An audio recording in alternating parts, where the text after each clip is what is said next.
qofka oo nafta tahira طهارتنا نشيغنا ونفط خير كلغو تربيه اللغه العصريه لا استعمالها وتربيه الانفس وقفك او مسلم نمديسا اسكو دايا انو نفتيسا كو ربايو انو كو كوريو ربايا دمها عرورته وحلا ربايا قف وال او مسلم وحو باهي انو نفتيسا تربيه نفط وحرق لما سيتان لو ما تاكله waxa ay doonaysaa shahawaat way iska tira badan shaytaanna waa kulla ma yahay idan waxay doonaysaa cid hogaanka u qabata amal kasto oo xun oo aad rabto inaad ka foqdo wuxuu kaaga baahan yahay waqti wuxuu kaaga baahan yahay azimo iyo go'aan adag wuxuu kaaga baahan yahay asxaab wanaagsan wuxuu kaaga baahan yahay diin fiican aad qaadato wanaag kasto aad rabto inaad ku dhaqanto naftu waxay u baahan tahay in la layliyo awrka goorma la rartaa qaal yaro buubo kaynta iska baraya de lama rarto awrka inta la soo qabto ayaa la layliyaa oo muddaan haama la saarin ee hogaan qura la baraa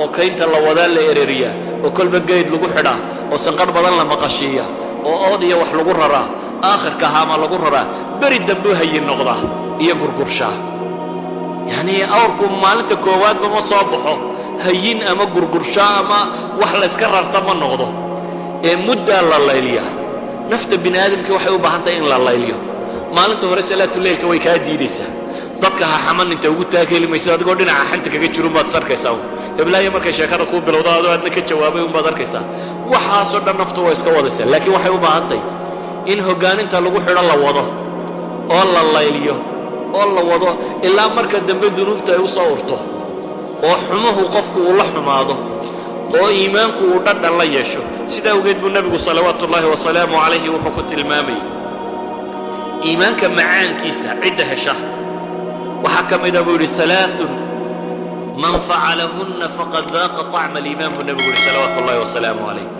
saddex ninka dhadhamiya saddex ninka sameeya iimaanka dhadhankiisii macaana wuu dhadhamiya iimaanku dhadhan macaan buu leeyahay ilaahay oo lagu xidhnaadaa dhadhan macaan bay leedahay walidalik ba axad culamaa'i salaf waxaa laga sheegaa wuxuu yidhi 20 sannadoodna naftaan qasbayay inay salaatuleylka u kacdo 20kii dambena waan macaansanayay buu leeyahay dhadhankeedii baan gaaray intii hore waan qasbayay buu leeyahay oo hoggaan baan ku hayay inaan layliyo laakiin markii dambe waxaan gaadhay buu leeyahay in aan macaansado ilaahay la xidhiidhkiisa subxaanahu wa tacaala sidaa ogeed wuxuu nabigu leeyahay salawaatu ullaahi wasalaamu calayh ثلاث من فعلهن فقد ذاق طعم الإيمان صدح ننكي سمايا إيمانك معانك سود النبي من عبد الله عز وجل وحده منك إلهي سبحانه وتعالى كلقي عابده وأعطى زكاة ماله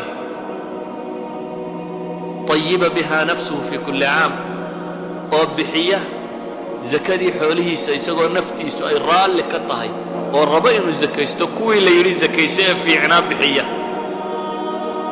وزكى نفسه بنبوه ونفتي سنة طاهر يالا صدح ضعنك يسكت الصلاة الإيمان بالله وإلهي كالقي إن عابده إن أدمالك بحسودتك إلهي كيري سيسي هي نفط إن طاهر ياشا صدح ضعنك يسكت ضرابه نبي لي كاسي وحد الدمية محي وحد الدمية النبي يقول طعم الإيمان إيمانك معانكيس نبا وحكوري وما تزكية نفس وإيمانك معانكيس ومحيبا لقول إله رسولك سيه النبي يقول صلوات الله وسلامه عليه أن تعلم أن الله عز وجل أن يعلم أن الله عز وجل معه حيث كان وإنه قفك وقال محي إنه إلهي معي سيميلك استوجوك قضية المراقبة بكشر حين تزكية الأنفس مركا كان وحكوم معنيين يتهي محي inuu qofku ilaahay ilaaliyo wax kasta uu qabanayo inuu yiraahdo ilaahay talow muxuu ka oranaya xalaal ba xaraam ba madan ba ku sugan ma ajar ba ku sugan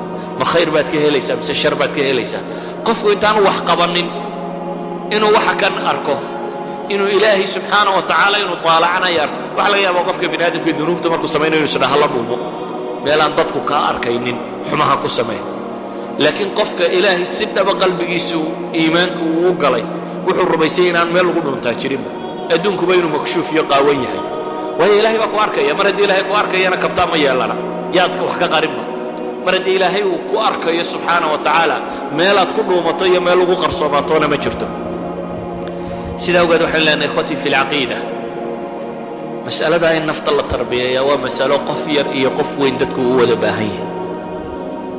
waxay leenahay waa mas'alo u baahan naftaada intaad tarbiyaysay waxay ku xidhan tahay intaad alla ka cabsigaagu batay. sidaa ogeed baa ilaahay qur-aanka wuxuu ku leeyahy falaa tuzakuu anfusakum huwa aclamu biman ittaqa. waxba aniga ha isu kay ammaanina baa ilaahay leeyahy subxaana wa tacaala. anaa og ka alla ka cabsada baa la leeyahy subxaana wa tacaala. cidda taskiyatu nafsi xaqiiqiya samaysay anaa og baa alla leeyahy subxaana wa tacaala. ilaahay qur-aanka wuxuu inoogu tilmaamaya wasayujannabuha alatqaa alladii yu'tii maalahu yatazakkaa. naarta kuwii laga fogeynaya waxaa ka mida maxay? ahlu taqwa. ilaahay qur-aanka wuxuu inoogu tilmaamaya wasayujannabuha alatqaa alladii yu'tii maalahu yatazakkaa. naarta kuwii laga fogeynaya waxaa ka mida maxay? ahlu taqwa. ahlu taqwana waa kuwii maalkooda bixinaya iyagoo rabay inay isdaahir yeelaan, isagoo raba qofku bukhliga iyo shaxnimada, dhabcaalnimada iyo masuugnimada inuu naftiisa ka daahir yeelo. yacni nafta bini aadamka ahi abuur ahaan bay dhabcaal u tahay.